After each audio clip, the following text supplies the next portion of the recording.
Selamat pagi, Bapak Ibu, saudara-saudara yang dikasihi oleh Tuhan Yesus Kristus.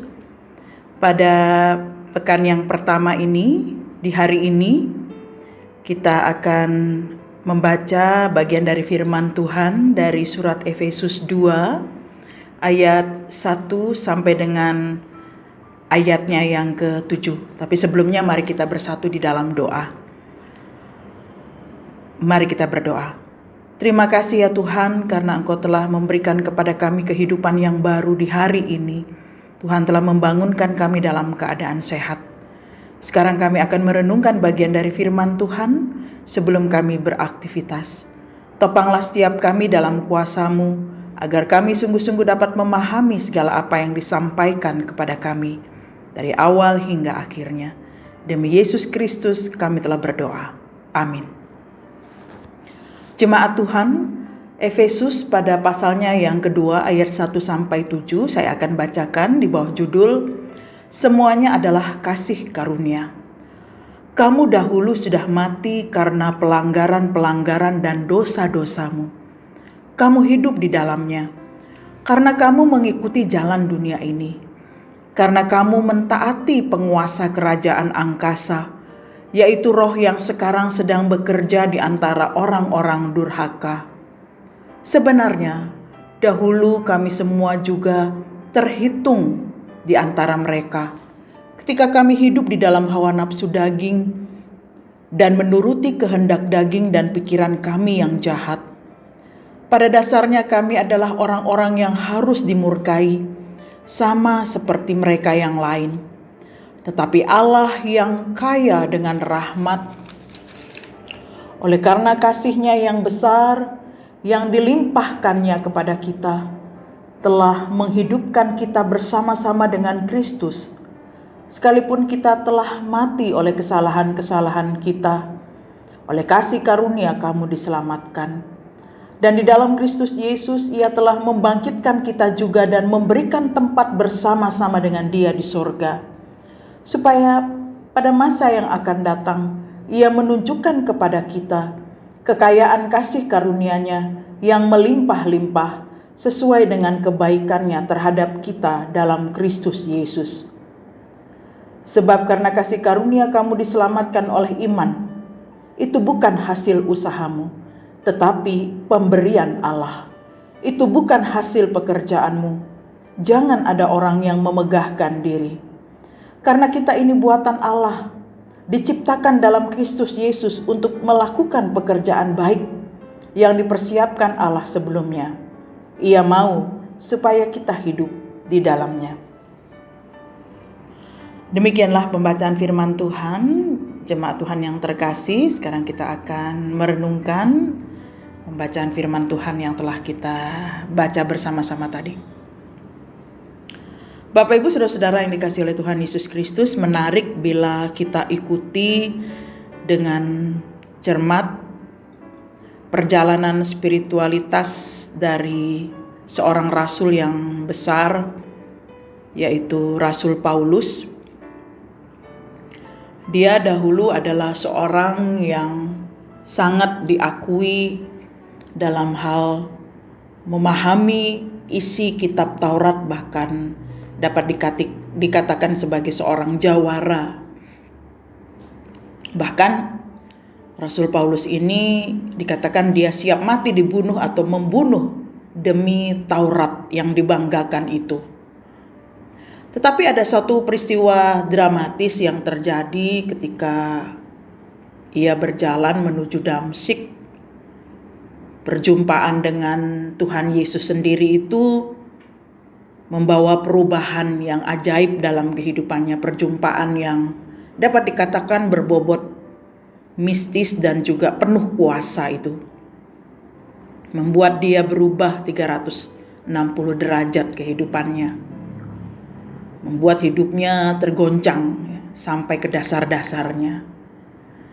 Nah, saudara-saudara, pengalaman yang dialami oleh Rasul Paulus di sini kemudian dituangkan kembali dalam bacaan kita pada pagi hari ini.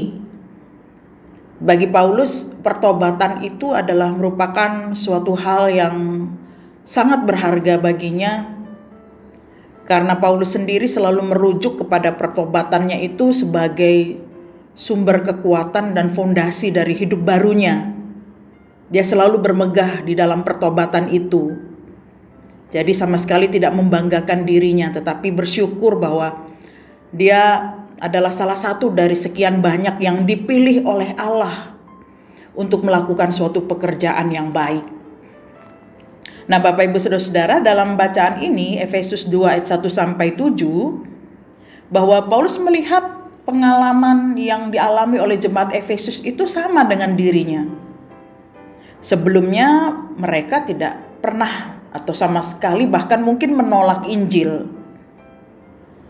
Tetapi ketika perjumpaan dengan Yesus itulah, melalui Injil itulah yang membuat kehidupan mereka berubah dan menjadi baru. Karena itu dalam bacaan ini secara tidak langsung Rasul Paulus membagikan pengalaman tersebut dan bagaimana cara dia memaknai pengalaman tersebut. Bahwa kehidupan yang lalu itu adalah kehidupan yang sama sekali bertentangan dengan apa yang diinginkan oleh Tuhan. Kehendak daging, pikiran yang jahat, itulah yang dialami oleh Paulus. Sehingga pada pengalamannya dahulu sampai dia akhirnya membuat terbunuhnya seorang hamba Tuhan, Stefanus, dan kemudian menjadi martir. Karena itu Rasul Paulus mau sampaikan juga di dalam bacaan ini bahwa ketika kita berada di dalam suatu kebenaran, itu adalah bukan usaha kita sendiri. Karena kalau kita berusaha dengan usaha kita sendiri, yang kita dapatkan hanyalah maut dan kematian semata. Tetapi karena kebaikan Allah, karena kasih karunia Allah yang membuat kita sebagai manusia menjadi hidup di dalam kasih-Nya. Renungan kita pada pagi hari ini mau mengajak kita untuk merefleksikan juga kehidupan kita di masa lalu, di tengah-tengah dunia ini. Mari kita merenungkan apa yang sudah kita alami. Bukankah sebenarnya kita sama saja dengan Paulus dan juga jemaat Efesus yang memiliki pengalaman di masa lalu yang tidak baik? Tapi belajar dari pengalaman itu membuat kita saat ini akhirnya mengerti bahwa hanya dengan kebaikan Tuhan sematalah yang membuat kita ada, tegar, berdiri sampai pada saat ini. Itu semua karena cinta kasih Tuhan. Sehingga mari kita terus bergantung pada anugerah dan kasih Allah itu. Tidak lagi mengandalkan diri sendiri, tetapi hanya mau bergantung pada Allah dan bersedia untuk melakukan apa yang dikehendakinya dalam kehidupan kita. Kiranya Tuhan memberkati kita sekalian dalam kehidupan kita di hari ini dan di dalam perjumpaan-perjumpaan kita dengan Tuhan dan sesama, yang membuat kita lebih kuat untuk menghadapi kehidupan kita di masa-masa yang akan datang. Tuhan Yesus memberkati kita sekalian. Amin. Mari kita berdoa. Terima kasih ya Tuhan, pada pagi hari ini kami boleh merenungkan bagian dari firman Tuhan yang mengajak kami juga untuk merefleksikan apa yang sudah terjadi dalam kehidupan kami. Ada begitu banyak hal yang sudah kami lalui dan alami Tuhan, yang membuktikan bahwa kami manusia lemah dan manusia yang terbatas. Kami memerlukan pertolongan Tuhan dalam menjalani hari-hari hidup kami. Belajar dari pengalaman Paulus dan juga jemaat Efesus kala itu, kami mau sungguh-sungguh membuka seluruh kehidupan kami di hadapan-Mu, menanggalkan kebiasaan-kebiasaan dan sifat serta tabiat hidup yang lama, dan mau mengenakan manusia yang baru di dalam Engkau ya Tuhan.